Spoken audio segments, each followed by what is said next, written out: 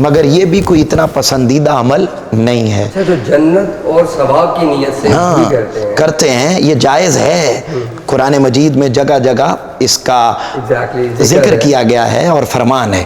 فرمایا یہ اچھا عمل ہے مگر یہ اصل عبادت نہیں ہے، روح عبادت نہیں ہے، عین عبادت نہیں ہے.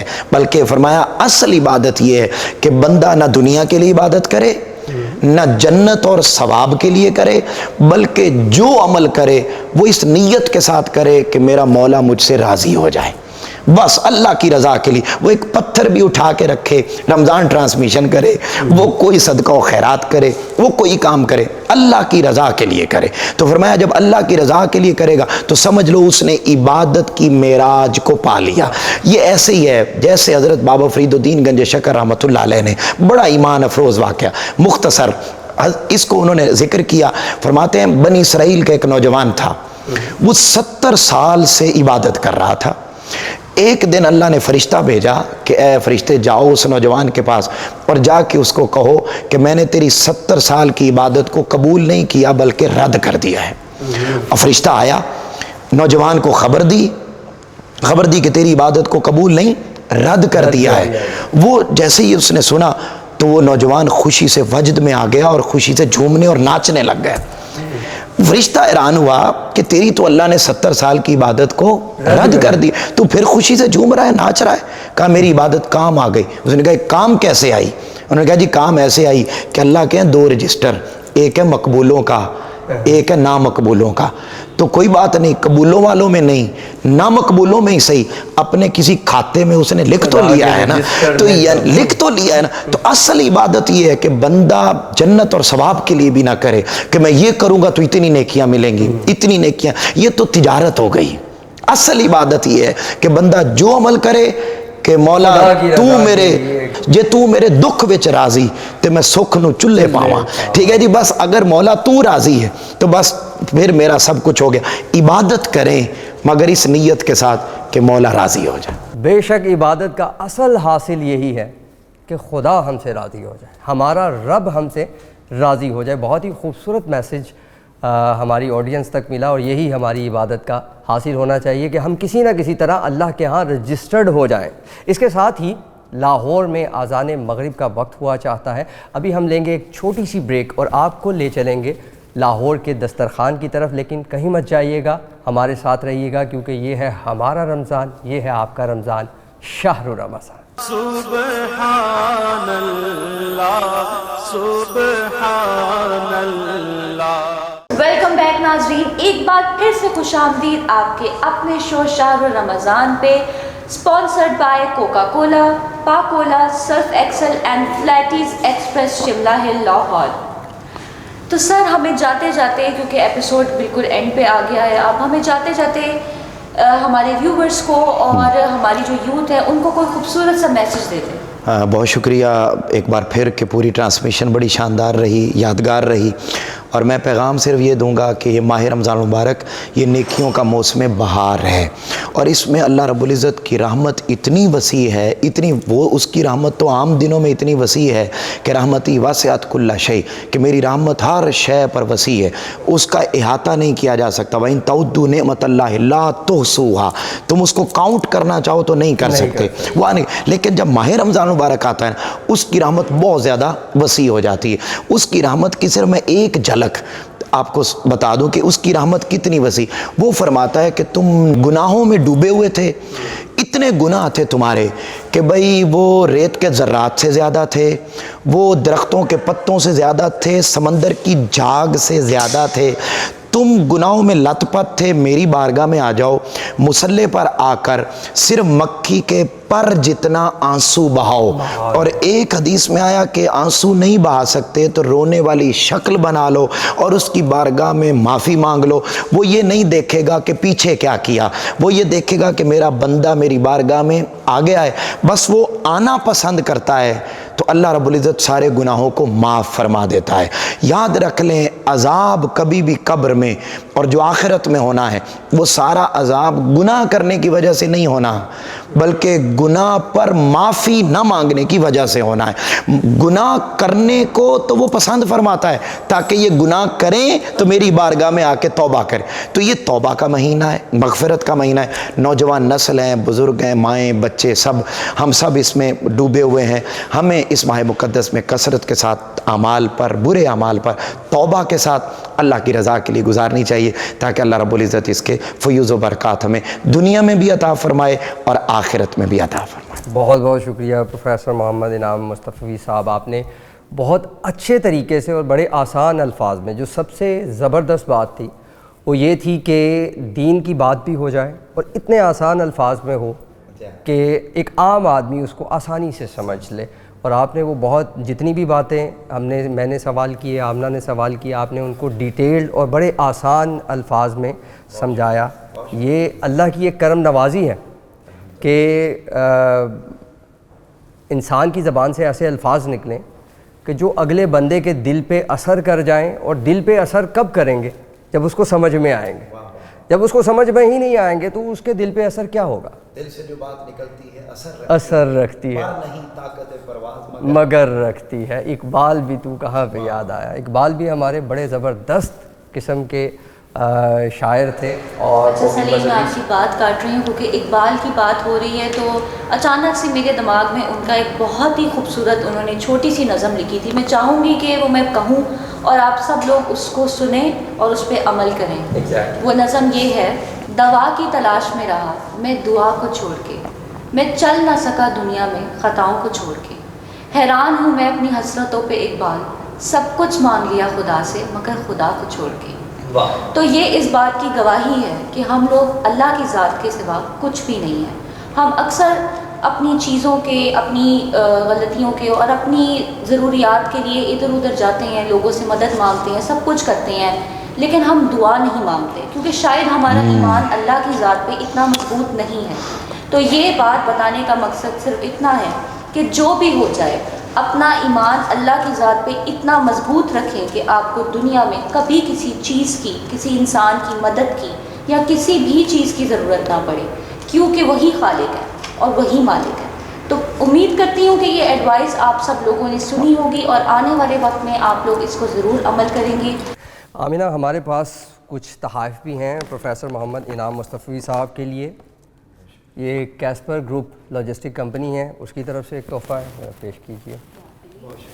اور یہ ہے ناظرین نورنگی ملٹی برانڈ سٹور، جنہوں نے ابھی ریسنٹلی علامہ اقبال ٹاؤن لاہور میں اپنا بہت بڑا آؤٹ لیٹ کھولا ہے، جہاں پہ آپ کو مل سکتے ہیں ڈھیر مختلف برانڈز۔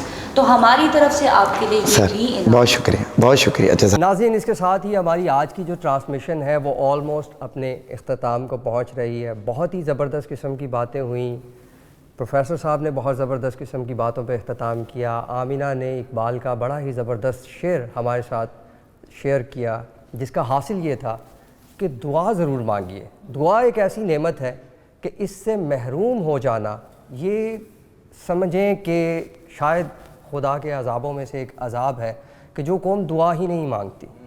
ہمیں لازمی طور پہ کہا جاتا ہے کہ دعا تقدیروں کو بدل دیتی ہے۔ تو اللہ نے ہماری تقدیر میں جو لکھ رکھا ہے، اگر آپ کو مشکلات پیش آ رہی ہیں، اگر آپ کو لگتا ہے کہ وقت آپ کے ساتھ نہیں چل رہا ہے، آپ مشکلوں میں پھنسے ہیں، تو ایک بار اس خدا کے ساتھ ضرور رجوع کیجئے، جہاں پہ ہم دنیا کے معاملات میں، دنیا کے تعلقات میں اپنے جاننے والوں سے، طاقتور لوگوں کے ساتھ رجوع کرتے ہیں، کسی مسئلے میں پھنس جاتے ہیں تو فوراً ہم سوچتے ہیں اگر پولیس کا معاملہ ہے تو پولیس میں ہمارا جاننے والا کون ہے، اگر کچہری کا معاملہ ہے تو کچہری میں جاننے والا کون ہے، اگر بیمار ہو گیا تو کون سا ڈاکٹر ہے جو ہمارا جاننے والا ہے، جو ہماری داد رسی کر سکے۔ تو اس دنیا میں جتنی بھی پریشانیاں ہیں، جتنی بھی پرابلمز ہیں، ان سب کو پیدا کرنے والا بھی رب ہے اور ان سب کو ختم کرنے والا بھی رب ہے۔ تو ایک بار دعا کے لیے ہاتھ اٹھا کے اپنے رب کے ساتھ ضرور متوجہ ہوئیے گا اور یقین کیجئے کہ آپ کی جو پریشانی ہے وہ راحت میں بدل جائے گی۔ اس وقت کراچی میں اذان مغرب کا وقت ہو چکا ہے، تو ہم آپ کو لیے چلتے ہیں کراچی کے دسترخوان کی طرف، اور کل حاضر ہوں گے انشاءاللہ ایک نئے ایپیسوڈ کے ساتھ، ایک نئے مہمان کے ساتھ۔ کہیں مت جائیے گا، ہمارے ساتھ رہیے گا، کیونکہ یہ ہے آپ کی ٹرانسمیشن، یہ ہے ہماری ٹرانسمیشن۔